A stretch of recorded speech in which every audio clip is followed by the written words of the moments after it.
Hello, friends. Welcome back to our show, Your Story, Your Glory. Today, we have a very special guest with us, Robin Roberts. Robin is a professional speaker, an actress, and a hypnotist. Yes. Today, we're going to learn from Robin how she integrated her skills of hypnosis with professional speaking. And we will also learn from her how she transcend from being a Toastmaster to a professional speaker. Let's welcome Robin Roberts on this show, Your Story, Your Glory.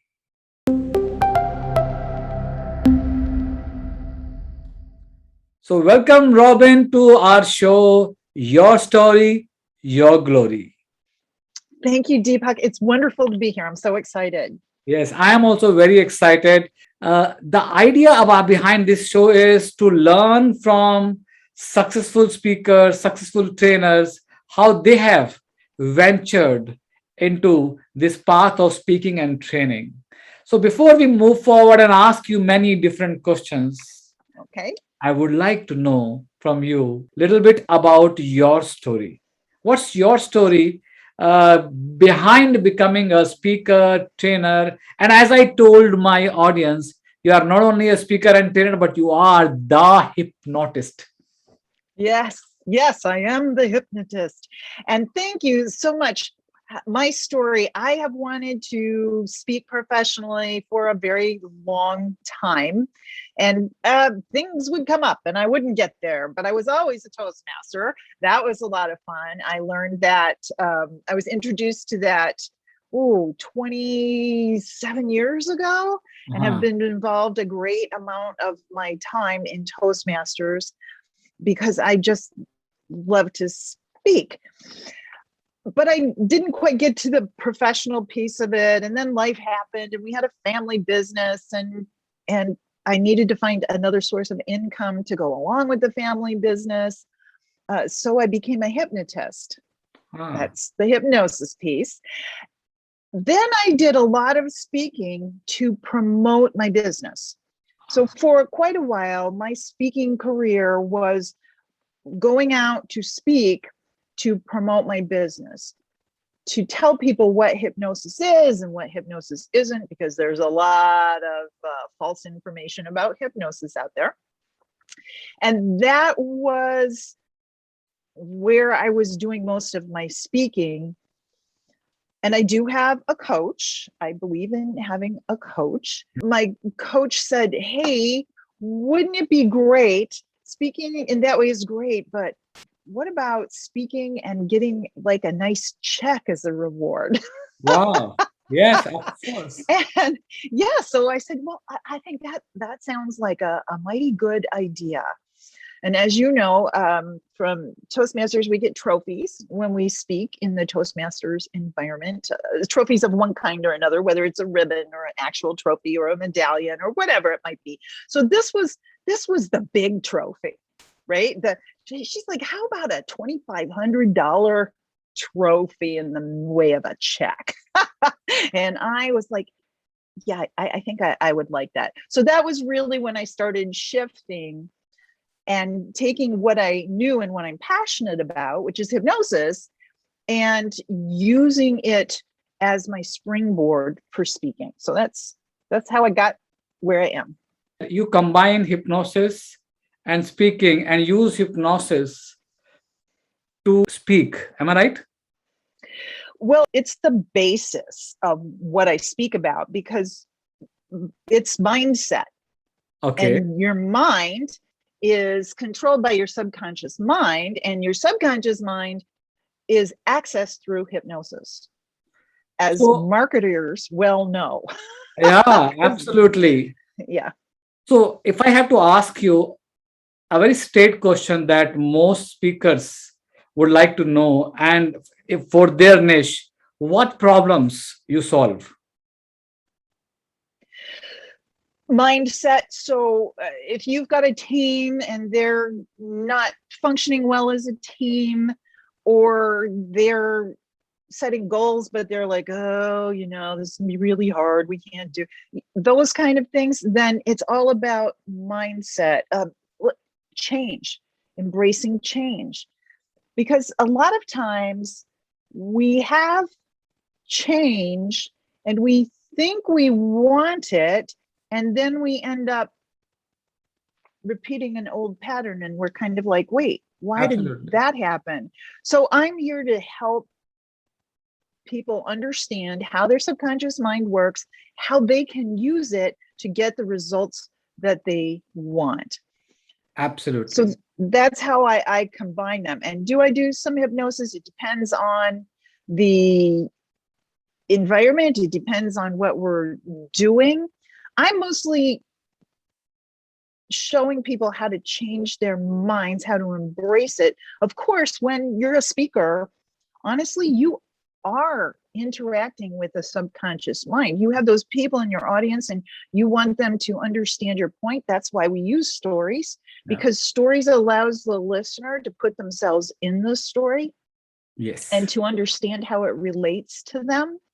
And when you're doing that, you are speaking directly to the subconscious mind.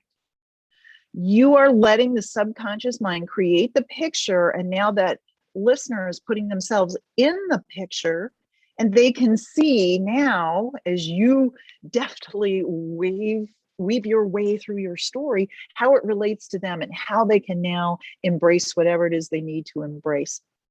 And so you are a hypnotist. If you're a speaker, you're a hypnotist. Make no mistake Absolutely. about that. And if Absolutely. you fail, if you fail to engage that subconscious mind, that's when you lose your audience. And I think what you're talking about is when a speaker is speaking, and if he is authentic, then he is able to evoke those responses in the mind of individual and make a difference in his audience's life. Am I right? Yes, absolutely. Because if you're not speaking about what you're passionate about, which is what makes you authentic, why are you speaking about that? Absolutely. You need to find your niche that you're passionate about.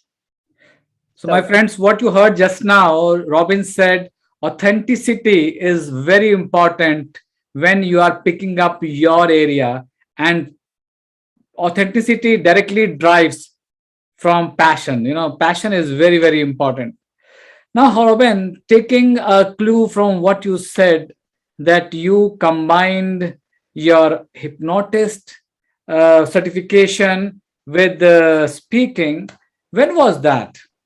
Which year you decided that you should start speaking from free to fee?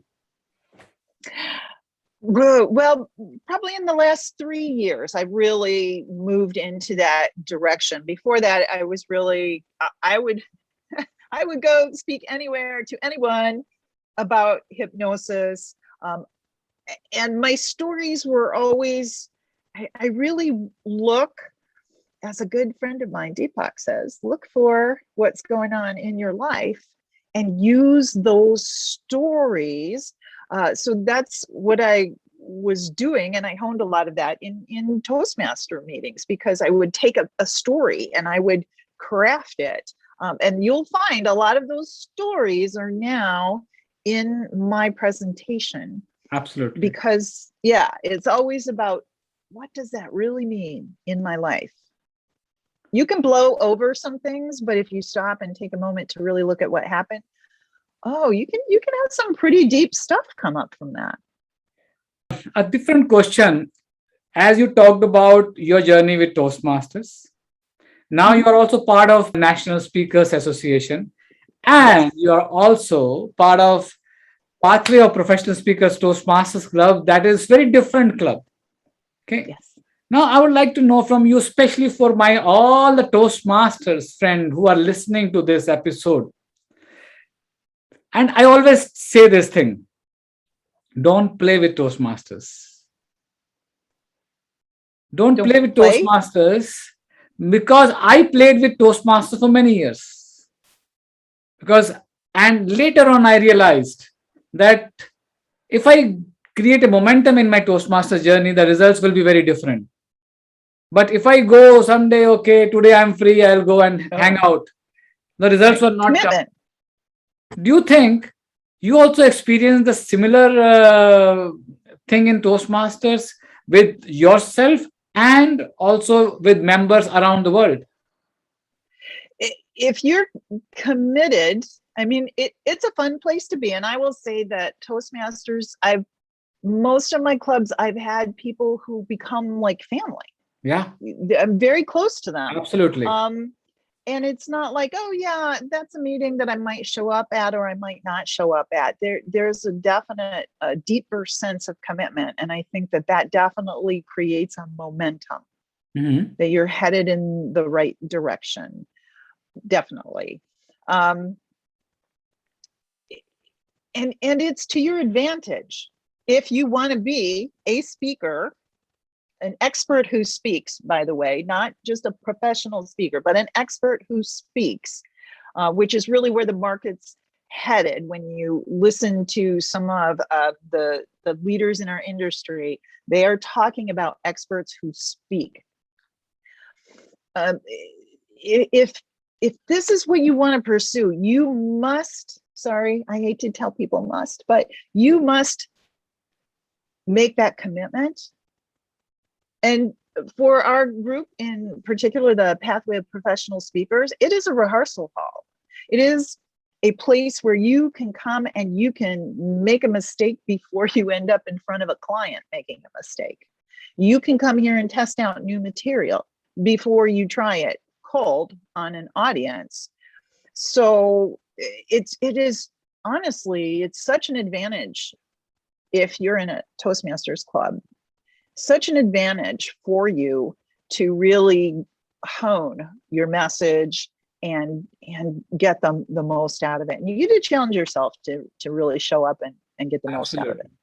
Can you also throw some light on Pathway of Professional Speakers, as it is a global club, and Yes. you have made it hybrid with people can attend from anywhere on Zoom, and you can also be in person. Now, here's an opportunity for a lot of people to take advantage of this club. Can you talk a little bit? Who are the people should come to Pathway of Professional Speakers? Oh, anyone who wants to be an expert who speaks, really visit and hopefully attend, because it is the vision. I am the president right now. Wow. So the vision of the club is that this, as I said, it's a rehearsal hall, that it is truly committed to moving you forward. And we have some extracurricular type activities coming up, like one sheets and getting B-roll, and what do you want to do for web developments and funnels and all of these things that we're really talking about. And that's some serious stuff. And we have the rehearsal hall, and we have the professional speakers series, where we're bringing in professionals who are sharing their path with us. It's a heck of a place to be for a very small investment of money. But I feel very committed to the challenge of the hybrid, to the challenge of being as good on virtual as you are in person, and doing both at the same time. And I'm not aware of a lot of places that are really pushing, and I will say pushing, their membership to excel in that specific way. But I think it's the future. You've got to be able to be comfortable and familiar and keep everybody feeling included in that hybrid environment. And I'm really committed to that. Tell me one thing that is different from any other Toastmasters club in POPs. Just one? Yes. The one that highlights. Well, I think it is that you as a member will become technically proficient. Beautiful. I think that is so important. That so even if you're not the technical host of something, you understand that person's job, you understand that tool, and you are truly a professional because you are understanding and can help all of that move smoothly. And I think that POPs that's a big commitment in POPs, to have those skills available not available, to learn, to have a format, a place where you can learn those skills. And then when you're out in the marketplace, you're like, well, yes, I can do that. That's not a problem. I think it's Absolutely. a great competitive edge. Absolutely. And as everybody these days is saying that in person is coming back, but virtual is not going. Well, no, because as a company, I think of it this way. I'm a company owner. Well, if I can have the core of my people in person, but those people who are far flung around the world Right. can attend virtually, I'm not going to bring them in at very Absolutely. high cost when I can do it virtually. It just doesn't make any sense. Mhm. So yeah, I think that this whole environment has just blown up in the 2020, 2021 time frame, and change the paradigm, just change the paradigm completely. So, friends, if you really want to begin your professional speaking journey, Pathway of Professional Speakers is the place. Am I right? Yes, absolutely, Yes. definitely. So come and join on every first First, third, and fifth Sundays at and 2 o'clock Central Time, US Central Time. But great. it is a worldwide club, so anybody. Anybody can welcome. Anybody welcome. Great. Now, you also member and also I think one of the board of directors for National Speakers Association Houston chapter. Yes. What what is your experience being part of NSA? And what would you like to give a message to any professional speaker who would like to move forward in their journey of professional speaking? Whether they should come to NSA or they should wait, or at what stage they should come?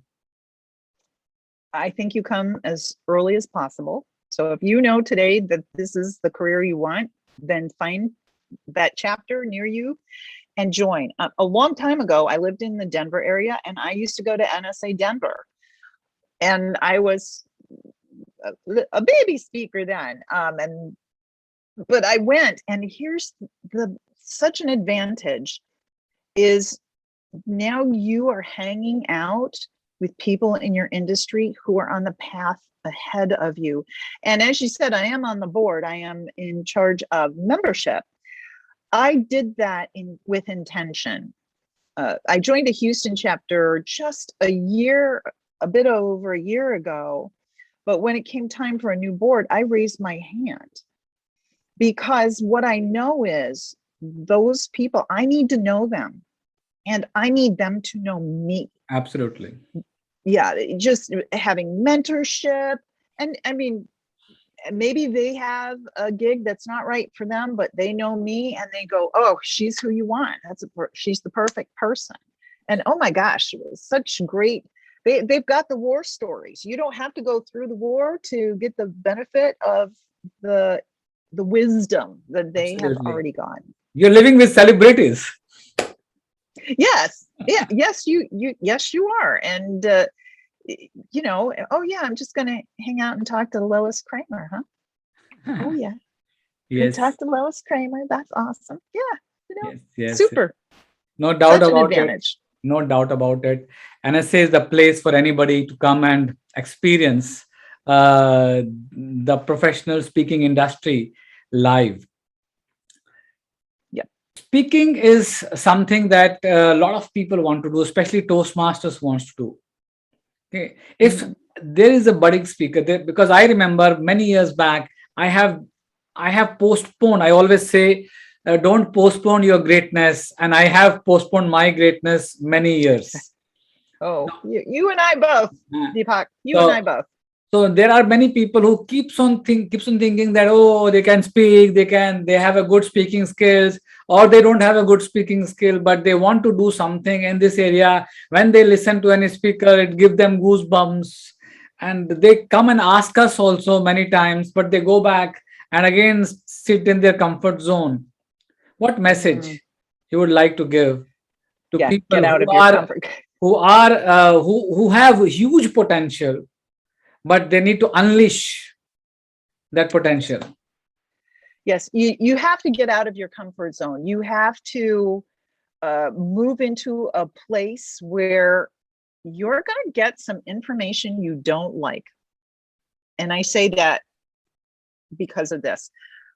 You're in, let's just pretend you're in a Toastmasters club and you're a pretty good speaker. Like, you're always the one who wins the contest or whatever it might be.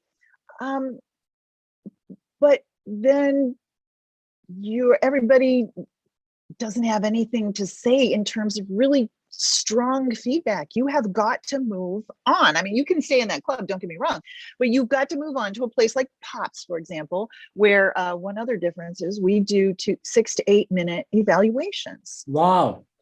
Yeah, you've got to move to a place where you're going to hear somebody say, yeah, that was good, but you could do so much better. And I know you could. And, we kind of like getting all our little pets and ribbons and trophies, and to put ourselves in a place where we're going to get that we're not the best in the room. Am I the only one who's had this experience? But then that's a little intimidating. To put yourself in a place where, okay, I'm going to try something new that I want to actually go out and present, and it might not work. Oops, well, hey, it's a better place to find it out there. Or you go to NSA and you basically humble yourself, knowing that there are some people in this room that you could learn a heck of a lot from, even though you're already good. Absolutely. Yeah, you just challenge yourself. Yes, friends, it is very important to challenge yourself, as Robin said, because once you come out of this comfort zone, both Robin and me have experienced that, because we were also in our comfort zone. And when we took that first step, let me tell you, things started taking shape. And it's a matter of just taking that first step if you are interested in building a strong career in professional speaking. As you have combined hypnotist with speaking, I have seen a lot of speakers combining their specific skills that they have learned in the past with speaking. I saw Dan Thurman combining juggling, Mike Rayburn combining his guitar skills. Patricia Fripp sometimes talks about how she has used her haircut skill into speaking. Now, is it a great idea? Because a lot of people, they are musicians, they are writers, they have different kind of skills. Does it give them an edge, or they should take advantage of it? It is a competitive edge. It's about you creating yourself. For example, for me, one of my competitive advantages is I can do the keynote, I could do an entertaining speech. I can also do a comedy hypnosis show for the entertainment for their big finale night. It makes me more competitive. They're getting a 2-for-1 kind of situation. Absolutely. And there are not a lot of people who do that. I will say there are a couple people who do that. I think I might be one of the only female people who does that. But that makes me memorable. It makes me different. If I'm going to talk about mindset, I'm going to say, yes, I'm a hypnotist. And hey, by the way, if you have a social evening, I can be your entertainment. And that, that just checks another box for your meeting planner. Yeah, so that they're like, oh, good. That's a 2-for-1. I don't have to, struggle and go find someone else. So that's always, I think, a really good thing to do. And it makes you memorable when you bring your passion and your topic and you tie it with a skill. We have a wonderful member who is a amazing jazz vocalist and ukulele player, and also speaks, and she just weaves that music in with her presentations, and it's mesmerizing. And we all remember Ashley Orlando. There you go, Ashley, that's for you. Yeah, and it makes you memorable, it makes you hireable, and what we always want to be is hireable. Yes.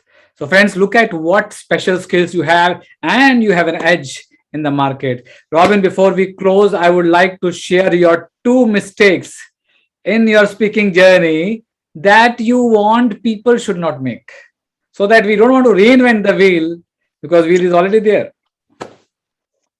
Oh my gosh, two mistakes. Well, be careful when to keep yourself a little on the generic side. I had a gal one time. I was saying something, and it was a virtual meeting, and I thought what I said was particularly profound or something, and she I look around and she's like, and I go, oh, Debbie, you look like that impressed you. And she was like, oh no, I'm just always this way. And she said she had some medical condition. Oh, that was like, you got to be a Yeah. little careful. So that was my big like, oh yeah. So just be really careful, about, and you'll find it. I'm sorry, I can warn you, but it's going to happen to you. Absolutely. So just you'll get there. Just be aware of being a little more vague than you think you should be. Absolutely. I think that was the biggest one. And always prepare. You think, okay, I got this, and then, oh my gosh, my time got shortened or my time got lengthened, and so always have extra that you can pull out or put in. I think that's super important Nice. too. Pull out or put in. I think it's a great takeaway. So be ready for any extra timing, because sometimes people will come, okay, you have 15 minutes more. Yes, like our next person is late. Can you fill in? It's like, sure. And that's where experiential helps, right? Get Yeah. people doing things. It takes longer. Yeah, absolutely fantastic. I think two great mistakes that we can learn from your speaking journey. It was wonderful talking to you, Robin, and it was my pleasure you on having this show called Your Story, Your Glory, and we heard your story and how your story can inspire many people around the world. Thank you again. Thank you, Deepak, so much.